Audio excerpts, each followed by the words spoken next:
Annyeonghaseyo. Apa kabar hari ini?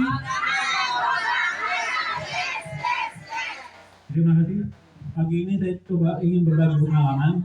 Memang pengalaman saya sendiri, dan terus terang penyakit itu nggak terlalu berat seperti yang bapak-bapak derita, tapi sakit itu memang tidak enak.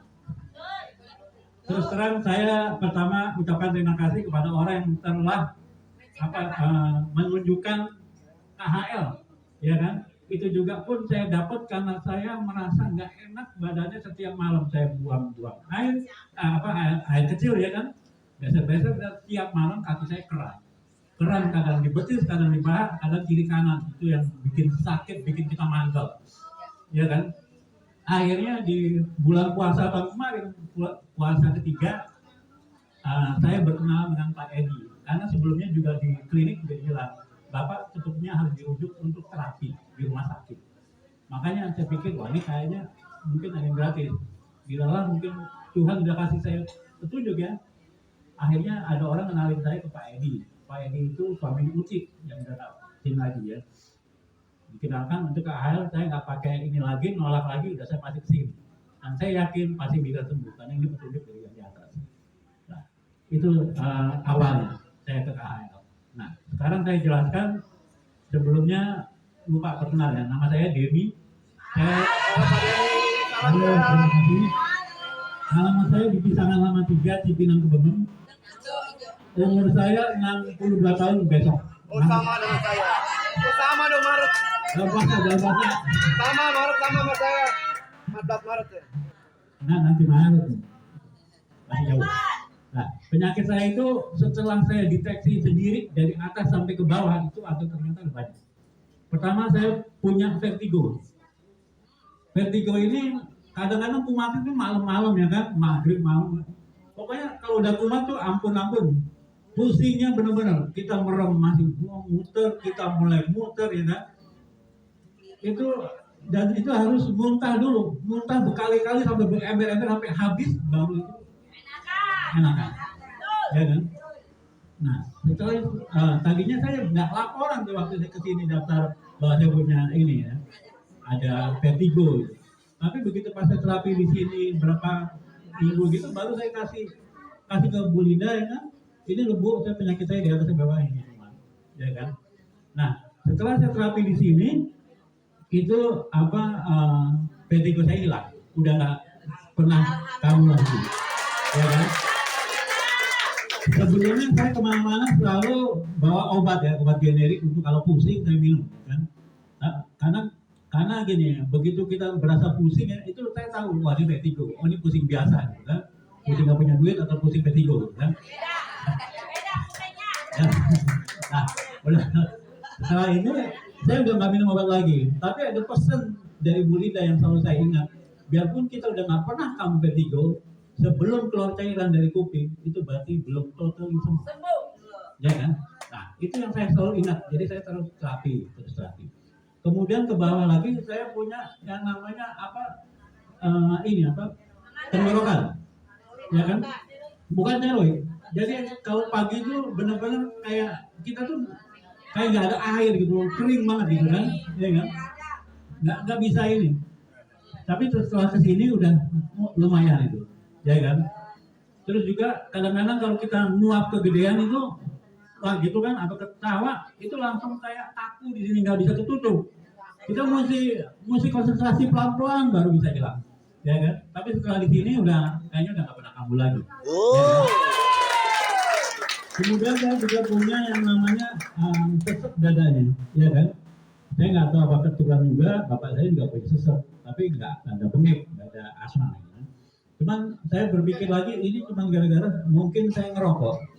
Saya ngerokok rutin itu mulai kelas 2 SMP. Ya kan? Jadi memang kita agak nakal sedikit, ya. Itu juga itu diizinin sama bapak loh.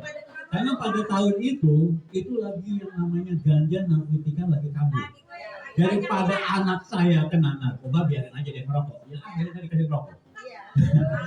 Kalau kasih percaya, ya udah saya nggak rokok. Nah, itu saya tahun 87 saya berhenti itu merokok. 89 saya dapat lamaran di Hong Kong Shanghai Bank. Shanghai Bank. Hong Kong Shanghai Bank. Bagus juga, dari 100 peserta cuma satu yang diambil. Saya semua tahapan saya lalui sampai terakhir saya masuk. Udah dapat surat itu. Anda diterima dengan gaji sekian fasilitas ini nih. Tapi apa yang terjadi? Tapi Bapak harus medical check up dulu. Setelah medical check up dinyatakan paru-paru saya nggak bagus, bermasalah. Aduh. Iya kan? Gagal Penghalang. Akhirnya saya frustasi, saya ngerokok lagi. Frustasi saya ngerokok lagi sampai berhenti baru tahun 2012. Ya kan? Nah, 2012 saya berhenti, 2012. Nah, itu tapi setiap pagi itu masih apa? Kalau pagi tuh nyesek gitu kan, nggak bisa napas. Ini kenapa gitu kan? Karena dulu rokok saya itu rokok putih, rokok Marlboro itu lebih bahaya daripada kretek. Itu pun juga saya dengar dari orang gitu. Itu lebih berbahaya daripada kretek. Nah, setelah saya waktu itu saya juga sempat jualan di rumah sakit, saya ngobrol sama dokter paru. Dokter bilang, kok saya udah berhenti ngomong di tahun 2012, kok masih begini juga? Oh, kalau itu mah yang namanya rokok itu investasi seumur hidup, ya kan? Tapi alhamdulillah saya terapi di KHL udah nggak nyesek lagi. Kemudian saya punya yang namanya apa nyeri. Jadi kalau dipencet ini tangan saya itu sakit tuh kan, ya kan nyeri. Linu, ya kan? Linu, kram, ya kan?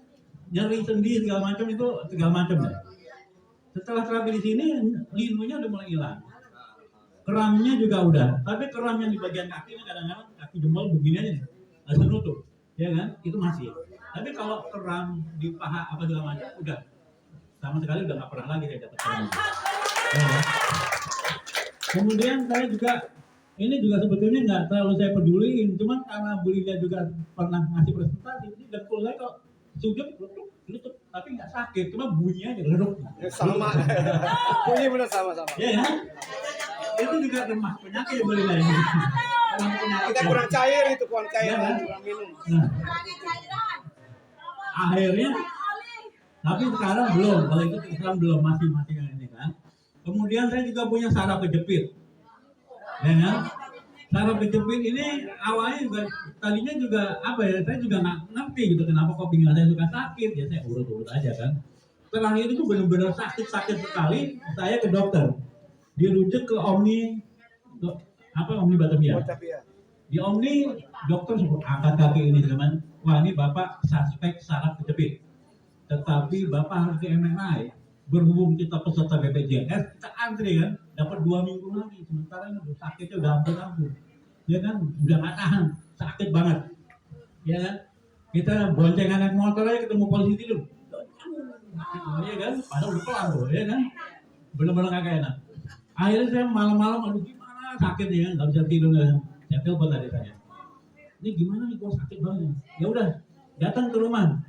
Kebetulan teman tuh ada, dia bisa ngurut gitu ya. Akhirnya saya datang ke rumah dia, diurut, enakan ya. Terus dia bilang, Bapak pernah jatuh Pak? Saya bilang, kapan ya? Oh iya, ternyata waktu kelas 4 SD, kakak saya sama teman-temannya tuh main akrobat gitu. Saya berdiri di tangan gitu, rame-rame gitu. Wah, bro, jatuh kan? Jatuh duduk, ya kan? Waktu itu nggak berasa apa-apa, cuman saya sempat blackout dan pingsan gitu, dibawa ke kamar kan. Udah, tapi nggak berasa apa-apa. Nah itu beratnya baru kemudian di tahun 2000, ya kan? Nah itu kalau saraf kejepit ini agak aneh juga ya. Saya pernah dapat itu udah sakit, atau suatu hari sakit banget saraf kejepit ya kan? Saya WA itu. Pak Iko, kenapa kok sakit banget ini kan? Mau wudhu aja susah. Itu reaksi Pak. Alhamdulillah setelah dapat yang sakit banget itu, akhirnya saraf kejepitnya sembuh. Nah, jadi itu apa sekilas masalah penyakit saya ya, yang sudah ada perubahan, yang banyak berubah. Ya. Dan alhamdulillah bahwa saya bisa di KHL ini, tapi saya bukan orang yang gampang puas diri. Ada orang bilang di sana nih ada tempat terapi bagus 1/2 jam. Waduh, wah enak juga nih. Kita coba lah. Ya kan? Ayo sana Ternyata, wah, nggak bagus, ya kan? Dia hanya presentasinya cuma SIM GJ doang. Yang lain nggak ada yang kita perlukan, energi, ion negatif nggak ada sama sekali. Tidak seperti di sini. Udah berarti sila kebalik. Nah, akhir tahun kan Januari saya juga nyoba lagi nih satu nih, ya kan, di Jatinegara. Setengah jam juga terapinya, ya kan. Tapi saya lihatin, wah, ini dari segi apa ya, dari segi aturan secara administratif jauh lah sama KHL. Ya kan? Ilmu kesehatannya itu direktur loh yang ngomong, sama ibu nggak ada apa-apanya. Apalagi sama Bu Linda, ya kan, muridnya langsung Mr. Lee, profesor, ya kan. Nah itu benar, itu saya bukannya apa ya, saya sama-sama ibu juga terapi di sini, ya kan. Nggak ada maksud apa, tapi jelas itu lebih bagus. Dia punya 16 batu, ya kan, kita cuma 9. Tapi 9 ini kita lebih hebat daripada yang 16. Nah, setelah saya lihat-lihat, apa yang bikin di sini hebat? Yang kita susah ngomong, Jimanso. Nah, batu di Saminso itu batu yang paling istimewa, ya kan? Di tempat lain nggak ada. Itu yang paling hebat. Makanya di sini kita cuma seminggu doang, 3 hari udah ada reaksi segala macam, ya kan? Di tempat lain tuh nanti Pak ya 10 hari baru ada reaksi, 10 hari baru reaksi. Makanya pandemi kembali Nah, makanya jadi kalau dibilang saya terapi bolong-bolong, enggak, saya nggak bolong-bolong, pindah ke tempat lain.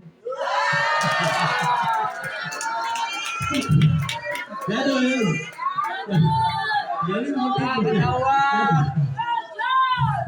Jadi saya rasa itu aja ya yang bisa saya jelaskan. Jadi Bapak Ibu beruntunglah kita ke KHL ini, sangat-sangat beruntung. Jangan coba-coba ya, kalau mau coba silakan aja kan. Ada beberapa orang yang tadi terapi itu, yang dulunya terapi juga pindah ke sana balik sini lagi ada. Nah, cuma saya ya kan. Ada tuh ibu-ibu 3 orang ya kan. Nah,